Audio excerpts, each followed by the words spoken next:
everybody. Flip and Danny here, founders of the Freedom Real Estate Group, family of companies, and we also have Ben here with us because he's running the show here for the last number of episodes, and we still have at least 2 more plus this one. Yes. And so this makes my job even easier. If I didn't think I could get it any easier, it just did.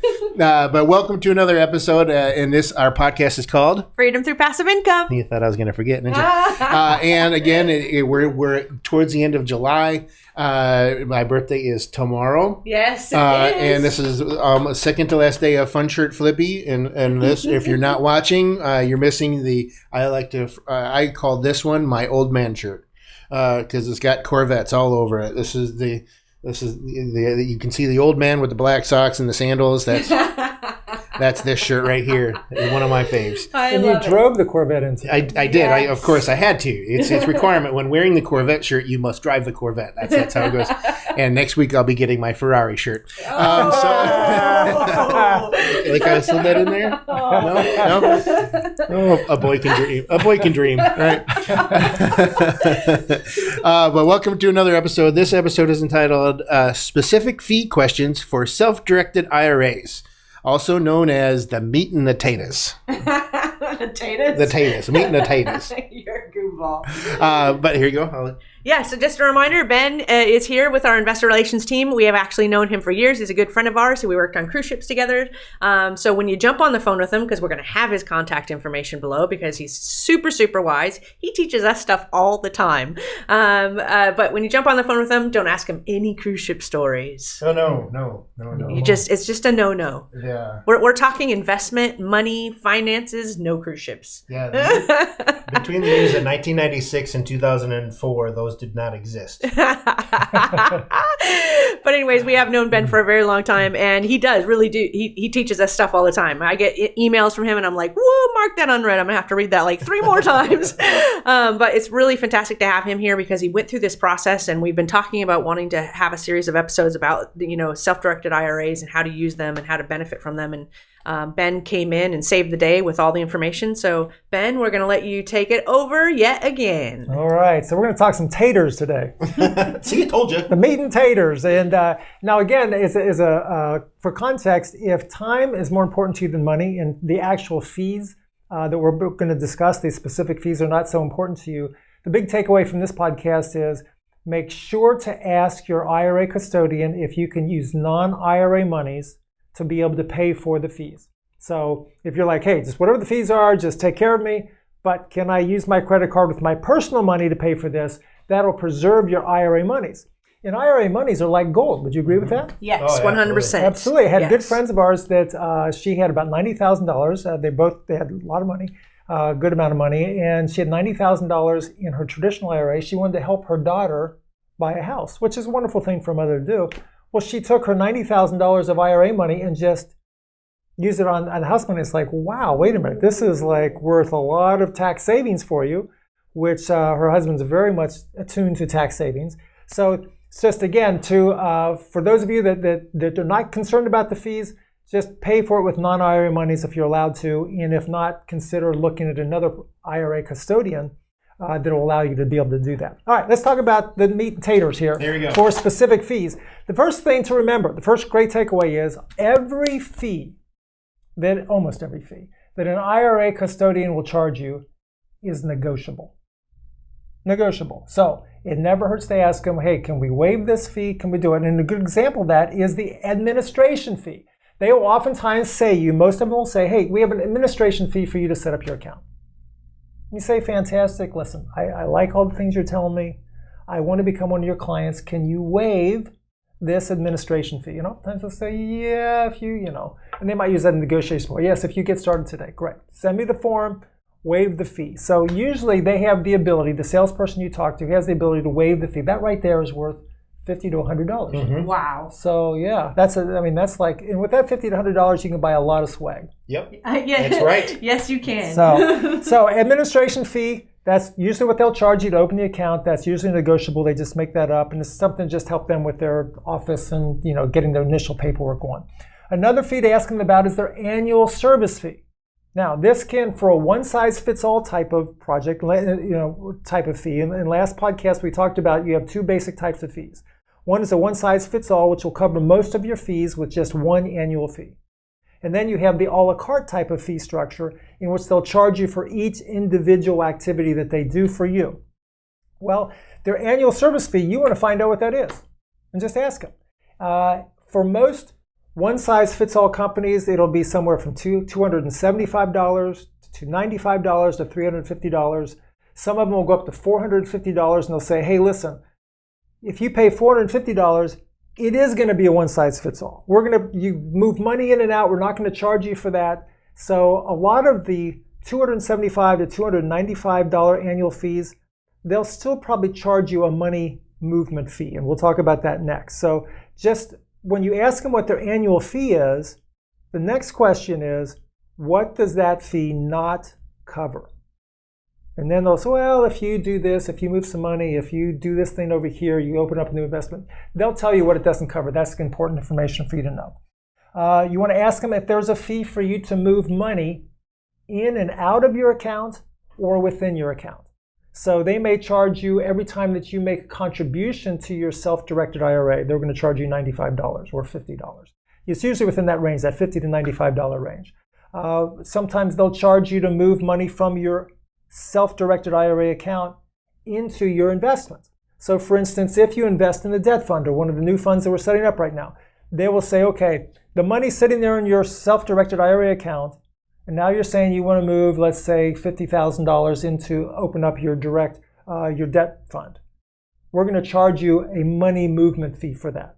So you want to ask them about what fees they charge to move your monies around. Another question to ask them about is if they charge you a fee for the size of the account. So sometimes companies will say, okay, if your account's up to this level, we're going to charge you this much. If it's this much higher, we're going to charge you that fee. So they have a fee that can depend upon how much money you have in the account. Another fee they might ask you, or they might charge you, is the number of investments you have. So we're going to charge you for this investment.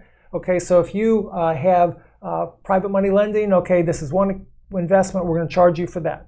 We're going to charge you also if you put money into the debt fund. We're going to charge you if you buy some gold coins. So ask them about the number of investments that you have and do they charge. Most of the IRA custodians will charge you per investment, but they will oftentimes not charge you if you add money to the investment. So for instance, the IRA custodian we're with, we have a position in the debt fund.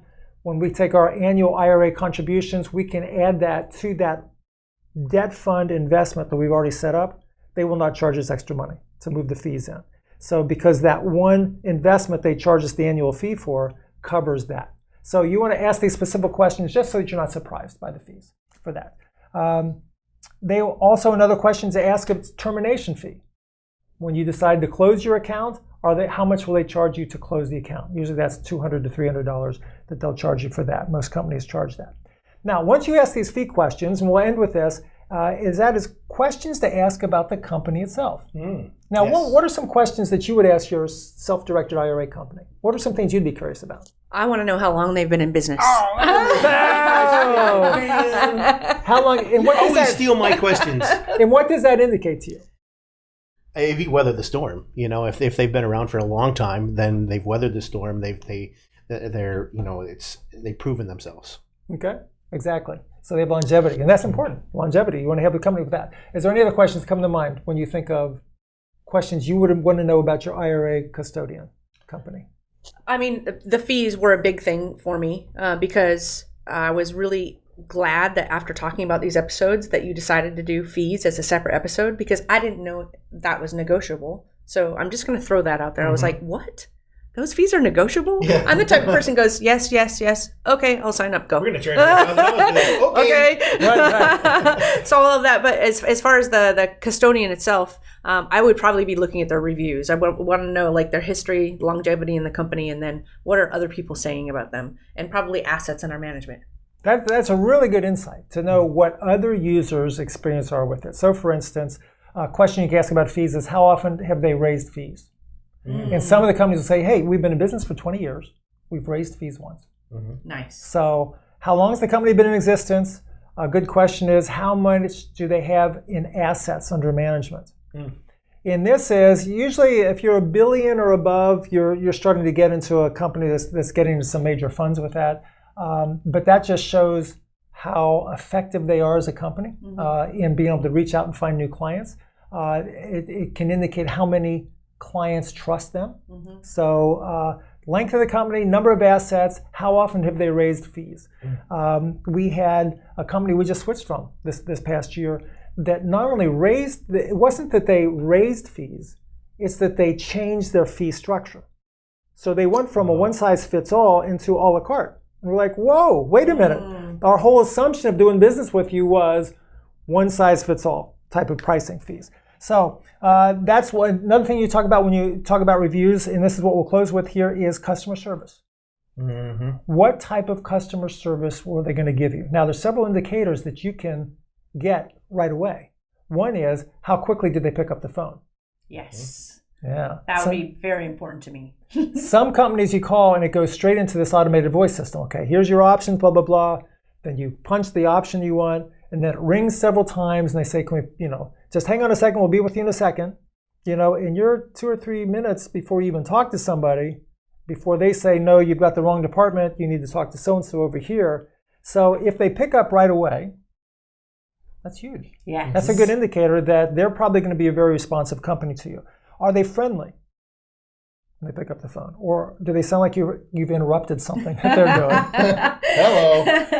Are they helpful? And here's an interesting one. And do they listen to the question you're asking? Oh, yeah.